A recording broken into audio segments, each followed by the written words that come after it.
What's up guys, this is Eric Vasquez here for Design Cuts, and today we've got a brand new tutorial for you where I'm going to be showing you guys how to create a Christmas greeting card in Photoshop.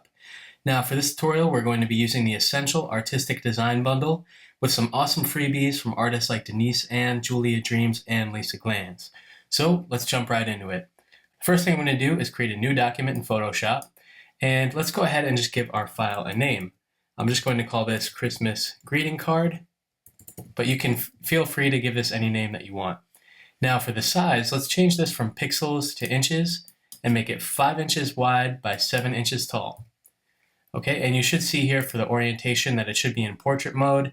You can go ahead and leave the resolution set to 300 pixels per inch, and then RGB for the color mode, 8-bit, and background contents to white, and then go ahead and hit create. The first thing we're going to do once we open up Photoshop here is double click on this background layer to unlock it. And I'm just going to give it the same name in all caps, background, just like that. Now what I want to do is fill this layer with a solid color.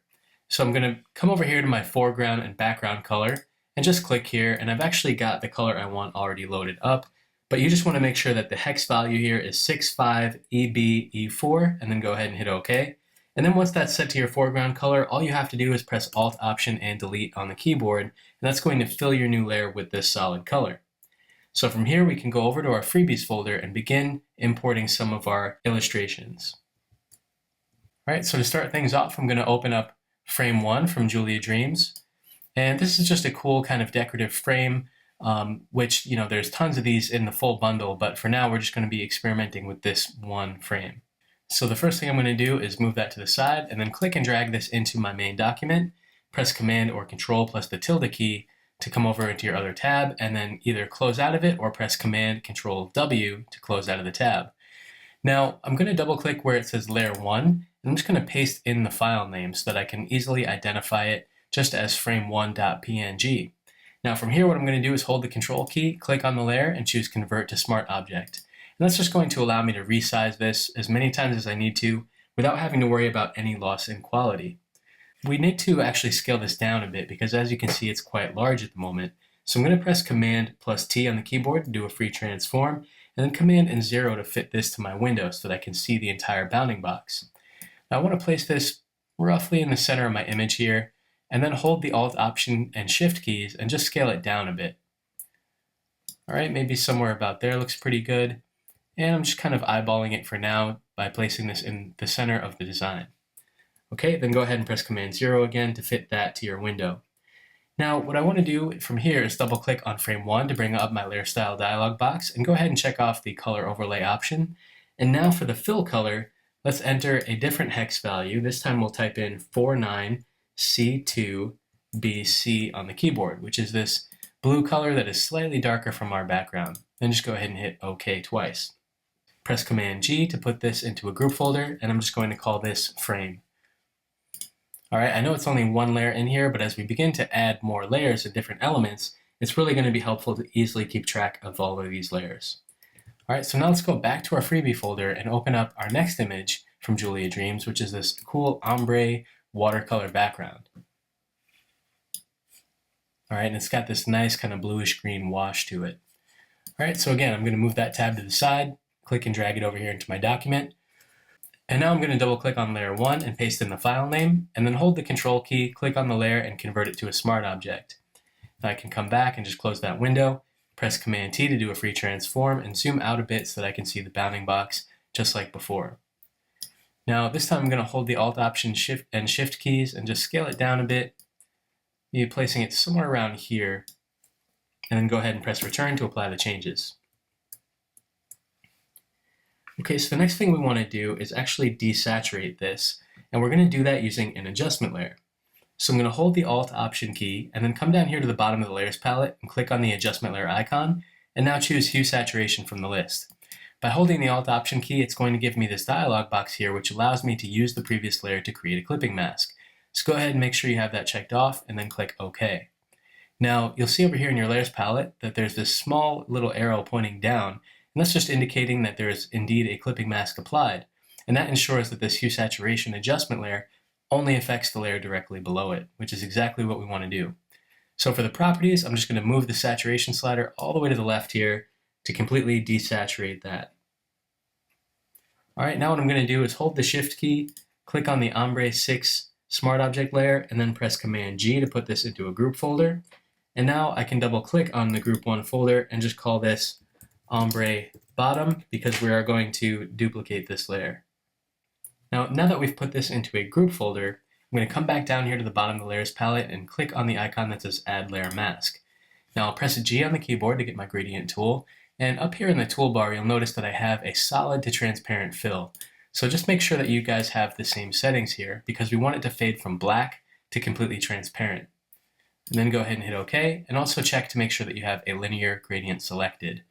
Now once you have those settings applied, we're going to click and hold the Shift key and just drag downwards to fade out the top portion of that watercolor texture.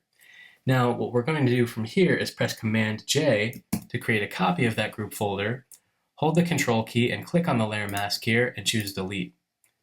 Now for this copy, I'm just going to double click on the Ombre Bottom copy text and just call this Ombre Top. Press Command T to do a free transform, hold the Control key and click anywhere on this texture and choose Flip Vertical. So we now have this kind of fade here where we can see, the darker portion here and the darker portion on the top. Now I'm going to apply a new instance of a layer mask here just so I can fade out some of this lighter color on the bottom and use the same exact gradient to just click and drag upwards to fade that out. So we basically have a mirror image of those two textures together. Now what we're going to do is add a regular hue saturation adjustment layer to this. So I'm going to click on the adjustment layer icon once again, come up here and choose hue saturation. And now I'm going to move the hue slider over to about -21. Alright, so now that we've changed the hue saturation adjustment settings, you actually might not see any changes right away. And that's easy to fix because all we have to do is now change both of these ombre layers from pass through to multiply. Alright, so we're just going to quickly adjust the blending mode for both of those layers. And now you can see that hue saturation adjustment layer taking effect. Alright, so at this point we're going to select the hue saturation adjustment layer, hold the Shift key and click on the background layer at the bottom, and press Command G to put these all into a group folder. Double click the Group 1 text, and we're just going to call this folder Background.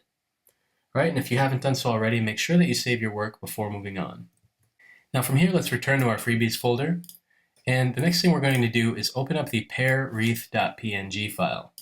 Now this is just another one of the really cool kind of hand-drawn and watercolor illustrations that you guys will find in this bundle, along with thousands of other super high-quality images like this.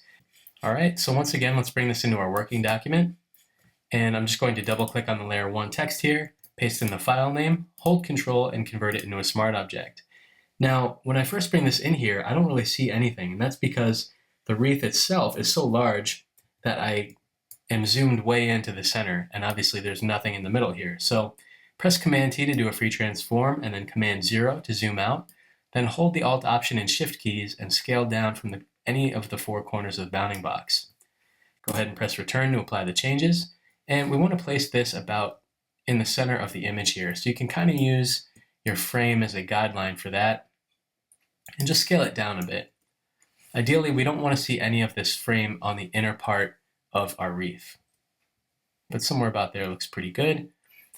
Now from here, what we're going to do is apply another hue saturation adjustment layer, this time with a clipping mask. So if you remember from before, one of the ways that we can do that is by holding the Alt Option key before we click on the adjustment layer icon. But let me show you guys another way to do that. So this time we're just going to click on the adjustment layer icon without holding anything down, click on hue saturation, and now what we want to do is change the hue slider to -28, and we'll change the saturation slider to +28. Alright, but as you can see, it's actually changing the color of everything below this layer. So now if we want to apply a clipping mask, there's a few different ways that you can do that aside from the way that I showed you earlier on. And one of the ways you can do that is by now holding the Alt Option key and moving your cursor in between these two layers, and you'll see that it actually changes into that arrow icon with a box next to it. So just click, and now that's just another way that you can apply a clipping mask. Alright, so from here let's go and add a new layer. So you come down to the Layers palette and click on this icon just next to your garbage can called Create a New Layer. And I'm going to click and drag this below the Pear Wreath layer. and double click on the layer 1 text and just change this to solid circle because we're going to fill this with a solid color. Okay, so what I'm going to do from here is press M on the keyboard, and by default that's actually going to give me my rectangular marquee tool, but if I hold Shift and press M one more time, it will now change into the elliptical marquee tool. Alright, so once you have that, I'm going to click while holding the Shift key and just drag out a circle that fits nicely behind my wreath. Alright, and if I zoom in a bit, you guys can kind of see the marching ants here to indicate the active selection. And what I'm going to do is just once again press Alt, Option, and Delete to fill that with my foreground color, which happens to be that same blue that we used on our background. But now we're going to double click on the layer to bring up our layer styles, check off color overlay, and now let's go ahead and enter a different fill color. This time I'm going to use the hex value 828E7C. Go ahead and hit OK 2 times, and it's more of this kind of olive green color. So now let's return to our freebies folder, and I'm going to come in here and look for the file called 4mountains.png. And this is just a nice kind of background illustration that we can bring in. So just go ahead and click and drag that into your file. Double click on the layer 1 text and rename the layer. Hold the Control key and convert it into a smart object. And now press Command T to do a free transform, Command 0 to zoom out, and then hold Alt, Option, and Shift and drag inwards from any of the 4 corners of the bounding box to scale it down a bit. Okay, now here what I want to do is make this fit, nicely somewhere in the center portion of the wreath here. Alright, so to resize it just from this side, I'm just holding the Shift key to constrain the proportions, not Shift and the Alt Option key like we did before. Alright, so I'm going to resize it so that it's somewhere about there, but you'll see that now there's this area down below the mountains that, kind of gets cut off. So let's go ahead and fix that. I'm going to select the solid circle layer and now add another new layer just above that. And I'm going to double click this layer and rename this Mountain Fill because we're about to fill this with a different color. So I'm going to press the letter B on the keyboard to get my brush tool, or you can just manually select the brush tool from over here on the left in the toolbar, and then go ahead and press the right bracket a few times to make this brush a bit larger. And you'll notice up in the top toolbar here that it's showing you the size of your brush as well as the opacity, the blending mode, and the flow. So you want to make sure that your opacity is set to 100. Okay, and once you have your brush selected, you can actually hold the Alt Option key and it's going to toggle to the Eyedropper tool. So once you do that and you have the Eyedropper tool, just continue holding the Alt Option key down and then click on an area here from the bottom of the mountains. And what that's going to do is sample that exact same color so that we can now use the brush tool to paint in on our mountain fill layer just below the mountains. And that's going to help us so that we can fill that all in there. So now what we're going to do once we've done that is hold the Shift key while you have the mountain fill layer selected, and then click on the 4mountains.png smart object layer above and press Command G to put them into a new group folder. And let's just call this Mountains, and then change the blending mode from Pass Through to Multiply. Alright, and that's going to help blend it more with that kind of olive green color that we've got going on in the background. The next thing we're going to do is put the mountains and the solid circle into a different group folder. So select the mountains group folder, hold Shift and select the solid circle layer below, and then once again press Command G to put both of those objects into a group folder of their own. Now this one I'm going to call Mountainscape, and go ahead and press Return just to apply that change. So the reason I'm doing that is because I now want to apply an adjustment layer to both of these. Let's come down here, hold the Alt Option key, and click on the adjustment layer icon, and now we'll choose Curves from the list. Go ahead and check off this box that says Use Previous Layer to create clipping mask and hit OK. And from here, we're actually going to add a couple of points just so that we can modify the contrast here in the mountains and in this whole basically background inside of our wreath. So the first point that I'm going to add is going to be in the lower quadrant here of our grid. And you can see that as I add this point, how it's changing our image, but only everything inside of the wreath. But you'll also notice here in the properties that there is an input and an output value. So for the input, we can manually enter 68, and then for the output, let's add 59 for the value. And then I'm going to add a second point somewhere in the middle here. Now for this point, I'm going to set the input to about 120, and let's change the output to 136. And then we'll add a third point on the upper right portion of the quadrant here. And we can change that setting, the input setting rather, to 179. And I'll make the output setting 159.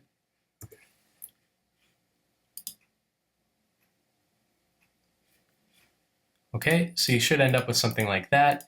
And it's just a bit more vibrant and bright now. It's not so kind of dark and dreary. All right, so let's go back to our freebie folder now and continue to build this up. The next thing we want to look for here is the small fence piece.png file. So let's go ahead and open this up in Photoshop, click and drag it into your document, double click on the layer 1 text and rename the layer, convert it into a smart object, and then press Command T to do a free transform and scale it down by dragging inwards from any of the 4 corners while holding the Shift key. Now what we want to do here is build a fence that goes basically all the way across on the lower portion of these mountains here.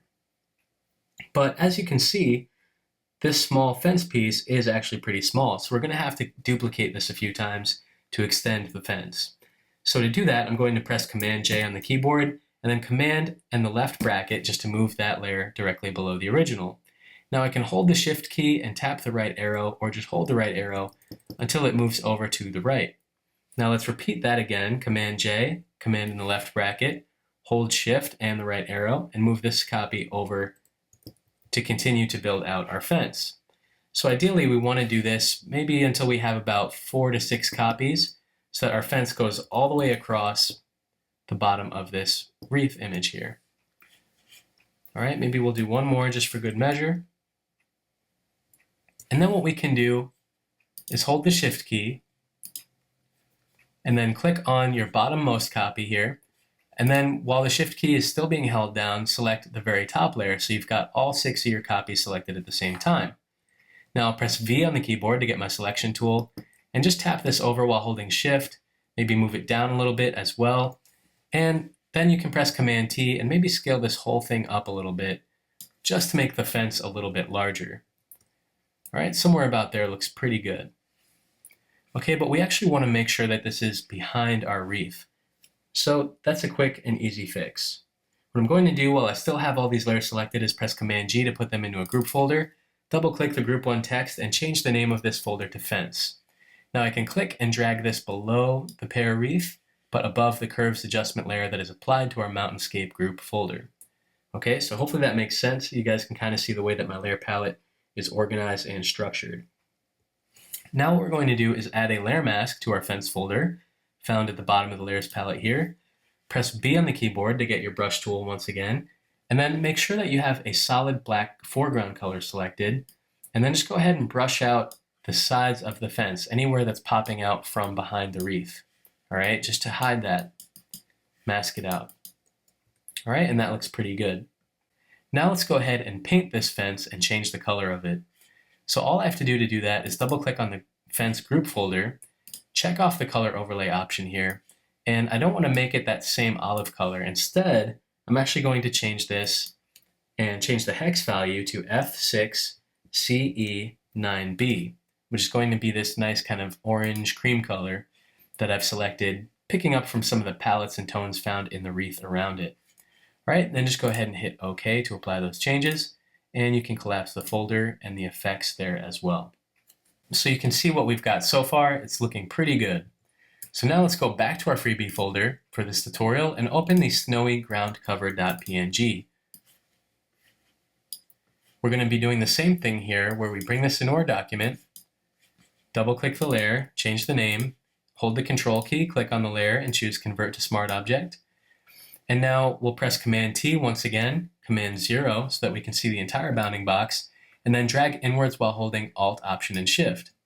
Now I'm going to move this somewhere down here, just below the wreath, but roughly in the center of our image here, and then press Command 0 to fit this to my screen.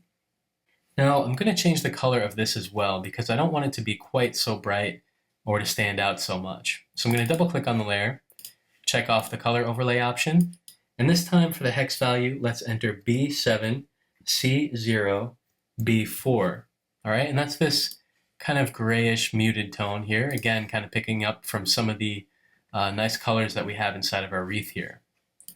Okay, and that's just going to give us a little bit of a base on the bottom. So now we'll come back to our freebie folder and continue adding a few more elements. The next one we're going to add is the cloud1.png file from Denise Anne. And I'm just going to pop this open in Photoshop, bring it into my file here, and repeat the same process where I basically just rename the layer, convert it into a smart object, press Command-T, Command-0, and scale it down. And remember to hold the Shift and Alt-Option keys so that you can see what you're doing here. And this time we want to make sure that this is on top of the wreath. We don't want it to be hidden, so I'm just going to move it above the hue saturation adjustment layer here. And you can actually move up the snowy ground cover smart object layer as well. So now that we have the cloud in here, we can play around with the size and placement of it a little bit. Maybe scale it down a bit more and place it somewhere on the upper right of the wreath here. Now once you're happy with the size and placement of Cloud 1, go ahead and press Command-J to duplicate it, Command in the left bracket to move it down, and then Command and T on the keyboard to do another free transform.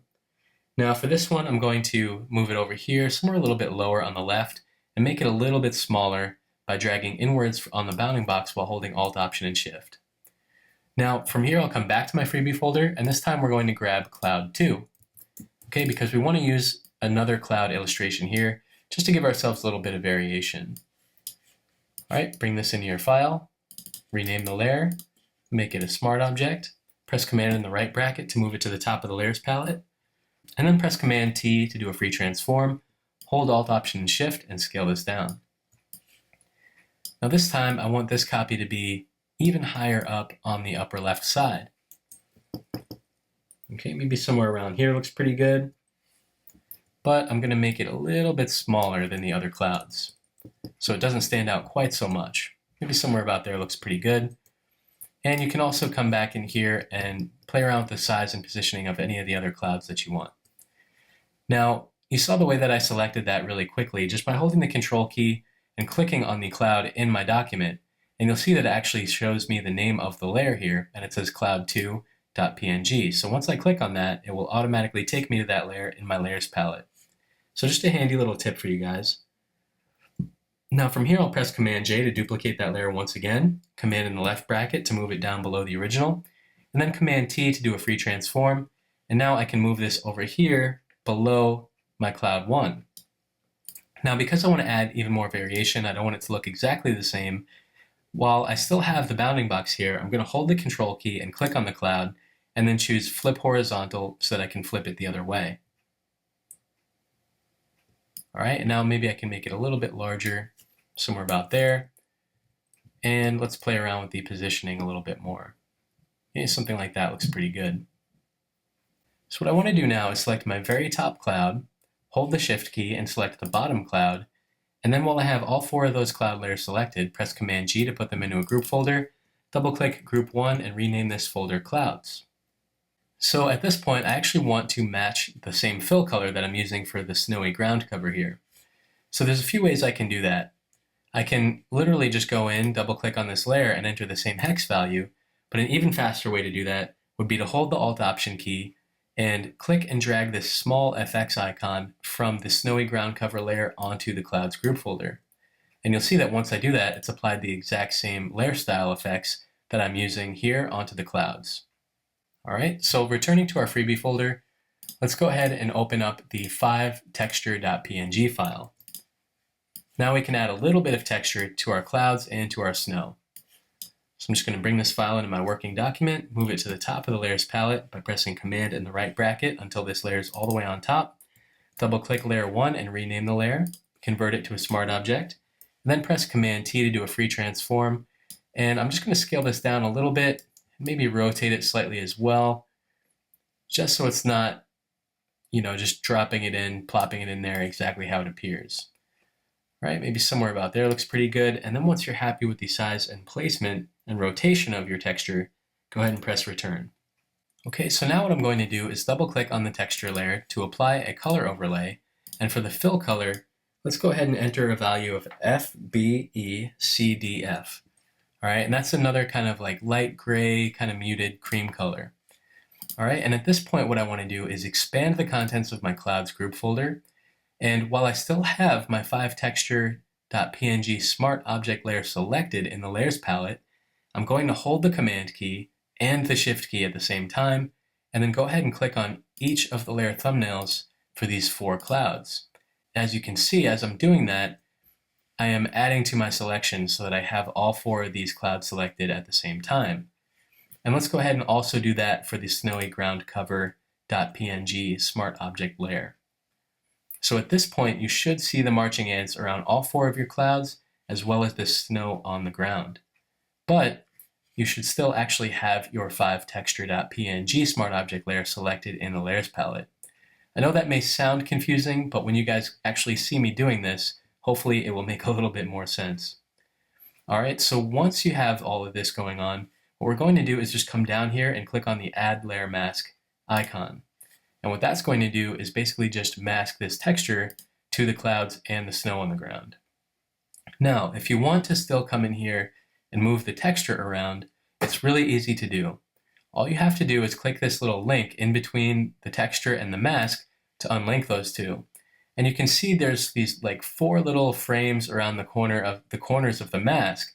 So if we instead click on the texture here, you can see that little border moving from the mask to the texture. All right, so once you have the texture selected, press Command T, and now you can just use your selection tool to move the texture around without messing up the mask. All right, so that's a way that you can come in here and still modify it without having to reapply the mask. But you have to remember that once you are done and once you're happy with the size and placement of the texture, to relink the two. Now, if you don't relink this and you were trying to, move this into another file, it would definitely get messed up because the mask wouldn't fall in the same place. So you just want to make sure that those two things are linked up properly. All right, so now I'm going to make sure that my 5texture.png smart object layer is selected. Hold the Shift key and select the Mountainscape folder all the way down here on the bottom just above the background group folder, and then press Command G to put all these layers into a group folder of their own. I'm going to double click on group 1 and just call this group folder Frame. At this point, we're ready to add some characters to our scene. So I'm going to come back over to my freebie folder, and what I'm looking for now is the Flying Bird 2 PNG file. So let's open that up in Photoshop and drag this into our document. Once again, double click on the layer to rename it. And for most of these, you guys can see that I'm just using the exact name of the file to help keep things organized and easy to identify. But I'm also converting them all into smart objects so that I can resize them as much as I need to without messing anything up or having to worry about any loss in quality. So now I'm just pressing Command T to do a free transform, holding the Alt option and the Shift key and scaling downwards a bit to make the bird smaller. And I'm going to place it somewhere about here towards the upper right above the wreath. All right, come back to the freebie folder. And the next animal that we're going to add is a little bunny. So open up the bunny4.png file. Once again, click and drag this over into your document. Double click layer 1 to rename the layer, convert it into a smart object. Press Command T to do a free transform, and then hold Alt Option and Shift while dragging inwards from any of the 4 corners of the bounding box. And then we're going to place this down here, overlapping the wreath, but to the right of the snowy ground cover. Okay, somewhere about there looks pretty good. Now we'll come back once again, and this time we're going to grab the deerlookingup.png file. All right, and this is going to be the largest of the 3 animals. So click and drag this into your document, rename it, hold Control, convert it to a smart object, press Command T, and then drag inwards while holding Alt Option and Shift. And we want this one to kind of be the central focus here. So I'm going to play around with the size and placement of this a little bit until I get something that I'm happy with. But ideally, I want to create an interesting composition here by kind of having the clouds go around the head of the deer. And I'm also trying to ground it by having it standing on this snowy ground cover. So I'm just playing around with the positioning a little bit here, and I may want to even come in and move some of my clouds around. But if you remember from before, that's really easy to do. All I have to do is hold the Control key and click on the cloud on the canvas that I'm looking for. And you'll notice here that the first thing it's selecting is the texture because that is on the top above the clouds. But if I scroll down just a little bit, I can find cloud2.png copy. So let's go ahead and click on that. And now all I have to do is hold down the Shift key and maybe just tap this down a few times. And let's move it into the left 1 or 2 times as well. Now it looks really strange because we still have the texture layer with the mask applied, and we were using the shape of this cloud to create our mask.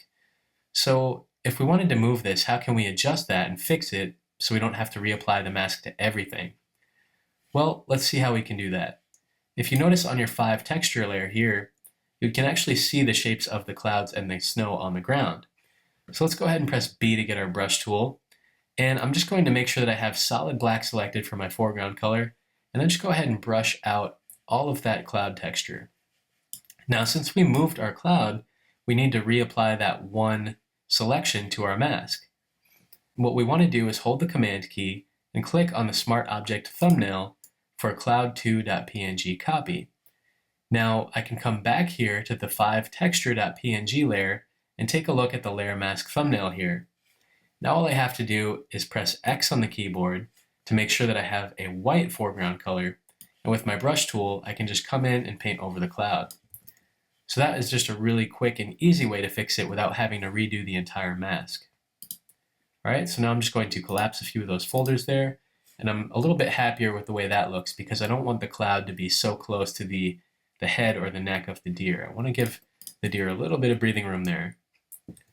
Now I'm going to select the deer looking up.png smart object layer, hold the Shift key and select the flying bird, press Command G to put these 3 animals into a group folder, and I'm just going to call it animals. Now from here I'm going to go ahead and create a new layer, which you can do by using the shortcut Command Control plus Alt Option plus Shift plus the letter N on the keyboard. Or you can just come down here and click on the icon next to the trash can. And from here, I'm going to press the letter T on the keyboard to get my type tool. Now I'm going to click along here on the top of my canvas, and I'm just going to type out Merry Christmas in upper and lowercase. Now my type is extremely small at the moment, so I want to fix a few of these things here. Now I don't see my character panel over here on the right side, so to bring that up, I'm going to come to the window menu and just choose character. Now, what I can do from here is actually change the font to a font called Journey to Thailand. Now, this is a free font that I've downloaded from dafont.com.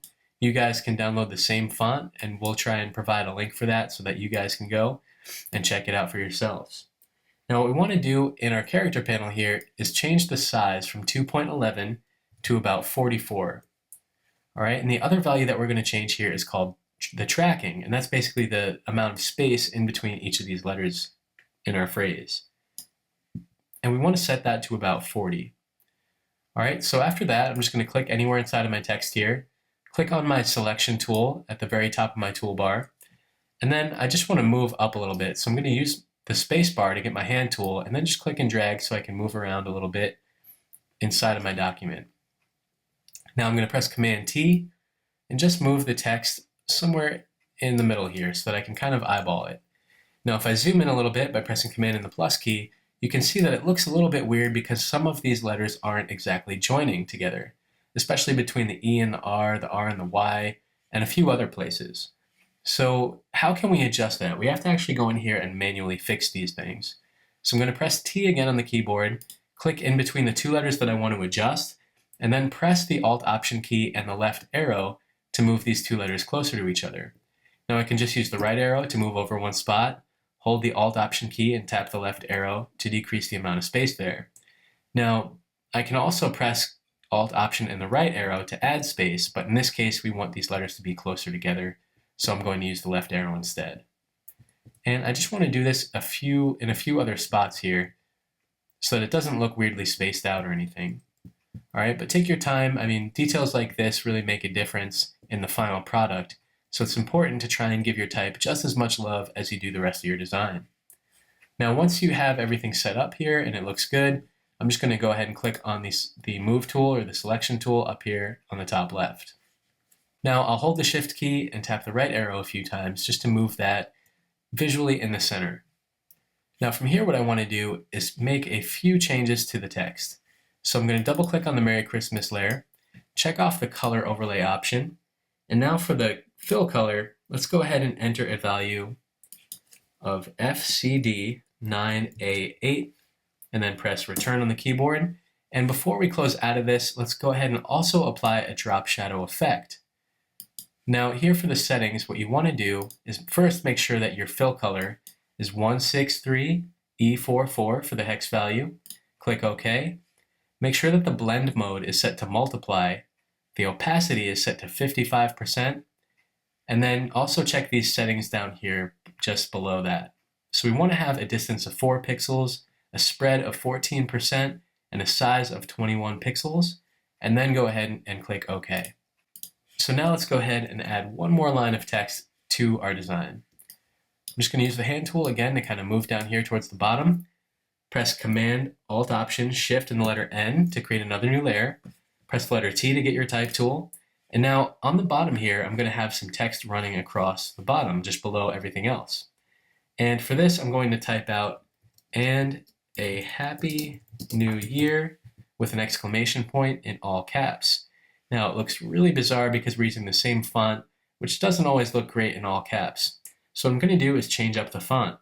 So press Command A to select all, and that will grab all of your text here, including the text that is running off that you can't really see. Now I'm going to click here inside of my character panel, and I'm just going to use the font Avenir, and let's make the style black, so it's a nice heavy sans serif typeface. Now for the size, I'm going to adjust it, and I'm going to make it set to around 12.29 for the size. And again, let's go ahead and modify the tracking and set it to about 480. Okay, now I'm going to grab my Move tool again just to deselect all of that text, close my character panel here, and then I just want to visually center this down here on the bottom. All right, and I'm just using the Shift key and the arrows to kind of nudge it into place. Now press Command 0 to fit the whole design into your window. And let's just go ahead and actually make sure that the Merry Christmas text and the Happy New Year text on the bottom are all centered. So the way that we can do that is by first selecting the top layer, holding the Shift key and selecting the Merry Christmas layer, and then on the top toolbar here you can select from one of these align tools called Align Horizontal Centers. All right, and that's just going to shift it to make sure that those things are centered. Now I want to move my Merry Christmas text layer just above the Happy New Year text, and I want to make sure that I have the same layer styles applied to my Happy New Year text on the bottom that I'm using on the top. So if you remember from before, the easiest way to do that is by holding the Alt Option key and clicking and dragging that small effects icon from the Merry Christmas layer onto the Happy New Year text. Now all I have to do is hold the Shift key, select both of those layers together, press Command G to put them into a group folder, and then I'll just call it TT for title treatment. Now that about wraps it up, guys. This is our Christmas greeting card design that we've created just using a handful of these elements from the Essential Artistic Design Bundle. Now, as I stated earlier on, there's thousands of high quality, illustrations, fonts, mock-ups, and all kinds of great stuff in this one that are going to help you guys step up your design game, whether you're doing something festive or not. It's not exclusively, holiday themed, so there's a great variety of stuff here that you guys can use in your work. And as always, we would love to see what you guys create with these assets on your own. So I hope that you guys enjoyed this tutorial and hopefully learned some new tips and tricks along the way. This is Eric Vasquez here for Design Cuts. Thanks so much for watching, and we'll see you next time.